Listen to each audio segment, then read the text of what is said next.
Bonjour à toutes, bonjour à tous. Merci de nous rejoindre pour ce nouveau numéro de votre page invitée sur SICA. Aujourd'hui, nous recevons pour vous le représentant de la FAO en Éthiopie. Il a pour nom Dr Amadou Alaouri Diallo.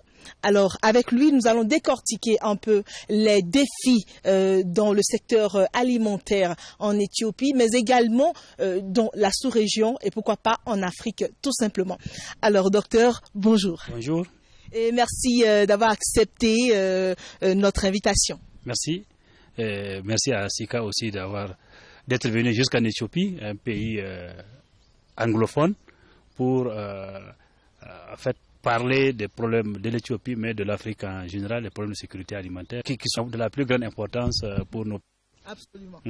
Alors, sécurité alimentaire en Éthiopie, on démarre par l'Éthiopie puisque vous y êtes. Quel est l'état des lieux? Nous venons juste de sortir d'un phénomène, de El Niño, vous en avez entendu parler, qui a créé une sécheresse, j'allais dire, sans précédent en Éthiopie. Mais maintenant, en fait, ça c'est au cours de l'année 2015, début 2016, et Dieu merci, nous sommes juste en fin de saison des pluies. La saison des pluies a été bonne, donc le phénomène est plus ou moins passé. Mais cependant, on assiste encore au phénomène inverse qu'on appelle la Niña, qui aussi provoque des pluies abondantes et qui crée des phénomènes d'inondation. Donc nous avons vécu ces deux phénomènes, donc nous sommes dans une situation particulièrement intéressante pour parler de la sécurité alimentaire dans ce pays-là. Quand vous prenez ce pays, effectivement, il y a 20 ans de cela, il y avait eu une sécheresse. Et à ce moment-là, l'Éthiopie était passée, en fait, sur tous les médias internationaux, était connue pour être un pays de sécheresse et de famine. Il y a eu beaucoup de morts et on en a beaucoup parlé. Le même phénomène s'est produit cette année, peut-être avec même beaucoup plus d'acuité, et pourtant, il y a eu très peu de morts, il n'y a pratiquement pas eu de famine. Pourquoi? Parce que durant les 20 ans, il a été conduit une politique hardie de sécurité alimentaire et une volonté politique forte de mettre fin à l'insécurité alimentaire dans ce pays.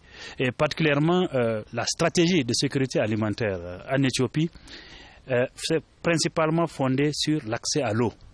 L'accès à l'eau pour l'agriculture d'abord, pour permettre donc aux petits producteurs de produire c'est toute l'année à partir de l'irrigation, mais aussi l'accès à l'eau pour les animaux.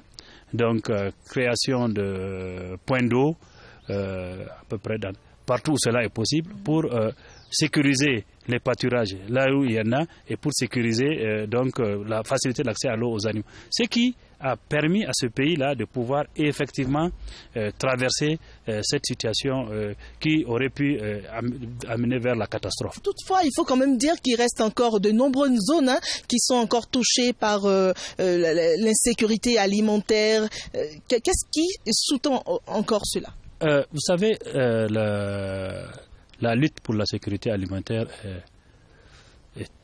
est un combat de long terme. Et les stratégies de sécurité alimentaire sont faites sur le long terme. Et c'est justement un des axes d'intervention de nous à la FAO. Nous supportons le pays au niveau politique, au niveau des politiques agricoles et au niveau des stratégies pour justement créer les conditions d'une sécurité alimentaire durable. Donc, nous sommes en fait dans un processus, comme j'ai dit, vraiment avec les stratégies qui ont été mises en œuvre, notamment donc avec l'appui évidemment de la FAO et d'autres partenaires. Nous sommes arrivés à juguler cette situation et le gouvernement éthiopien est en train actuellement de tirer les leçons de la mise en œuvre de cette stratégie dans un contexte difficile comme le contexte cette année. Et sur cette base, tirer les leçons et corriger la stratégie et de continuer donc pour arriver selon leur objectif dans un temps relativement court à la fin zéro. Et également faible pluviométrie, faible productivité et agricole. Il faut dire que les changements climatiques passent par là. Évidemment, nous sommes dans un contexte difficile, et un contexte exacerbé par les changements climatiques. Donc, forcément, il faut développer des stratégies d'adaptation au changement climatique. Et la meilleure stratégie, un des éléments fondamentaux d'adaptation au changement climatique, justement, c'est de pouvoir créer les conditions de rendre l'eau accessible ou de mieux gérer l'eau qui existe. Et actuellement, ça fait partie des éléments stratégiques au niveau de la sécurité alimentaire au niveau de l'Éthiopie. C'est ça. Oui. Alors, toujours parlant de l'Éthiopie, nous allons en sortir bientôt. Est-ce que vous pouvez nous donner un peu plus de détails sur la nuance à avoir entre la stratégie de sécurité alimentaire rurale et urbaine? Effectivement, on peut considérer que quand on prend le pays, les zones agricoles sont principalement rurales.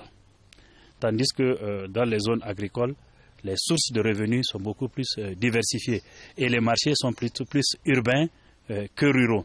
Donc, d'un point de vue stratégique, les zones rurales sont plus des zones de production. La production se fait là-bas.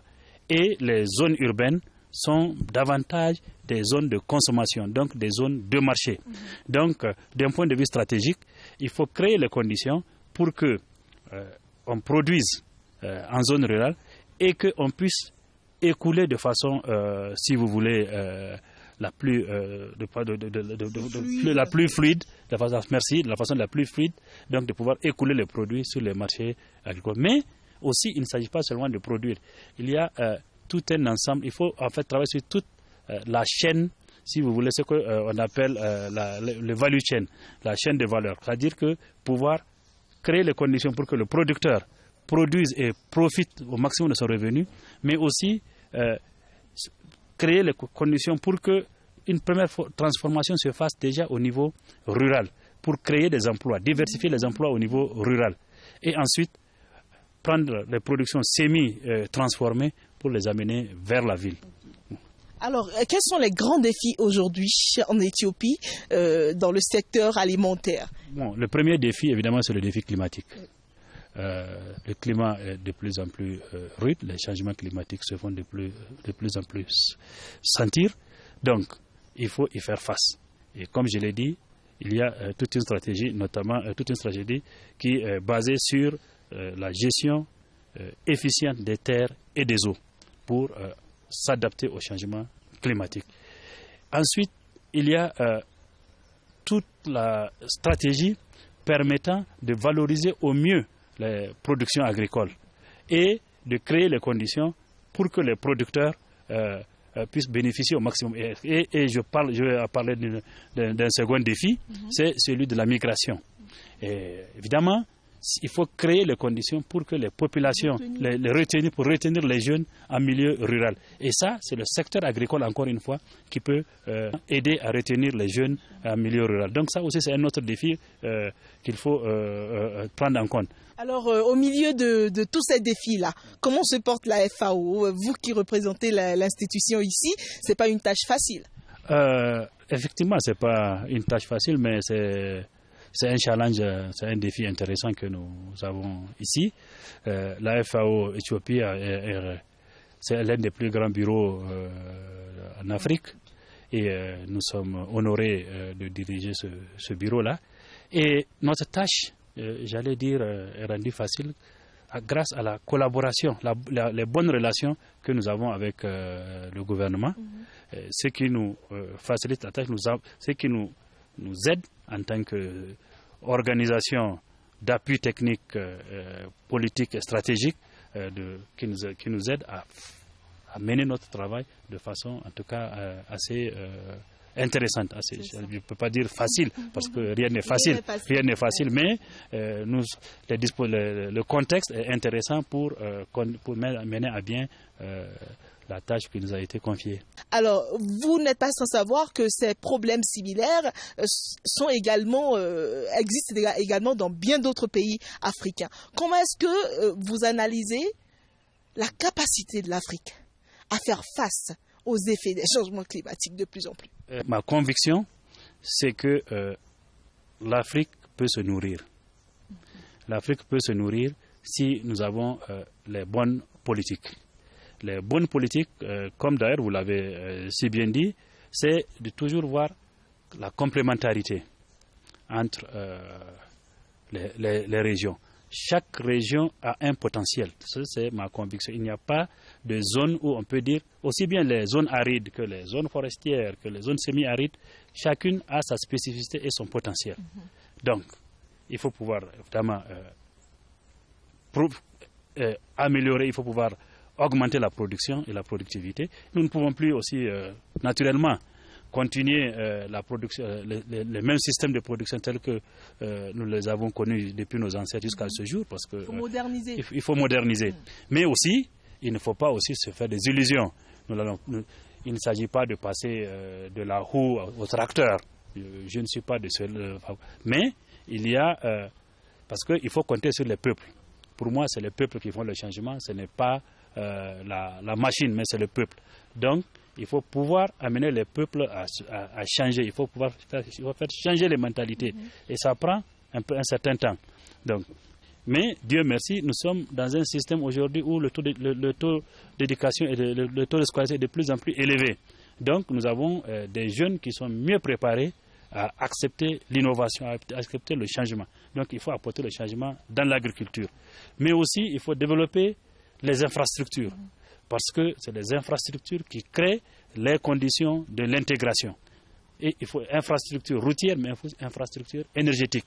Parce que la production agricole sera d'autant plus facilitée que l'énergie, le coût de l'énergie est faible et accessible aux plus pauvres. Donc pour moi, c'est des aspects importants. C'est l'augmentation de la productivité à travers, comme je l'ai dit, la maîtrise de l'eau, la mise en œuvre des intrants agricoles, etc., la mécanisation. Le développement des infrastructures régionales, y compris les routes et l'électricité, les télécommunications, Dieu merci, nous sommes dans la révolution des télécommunications.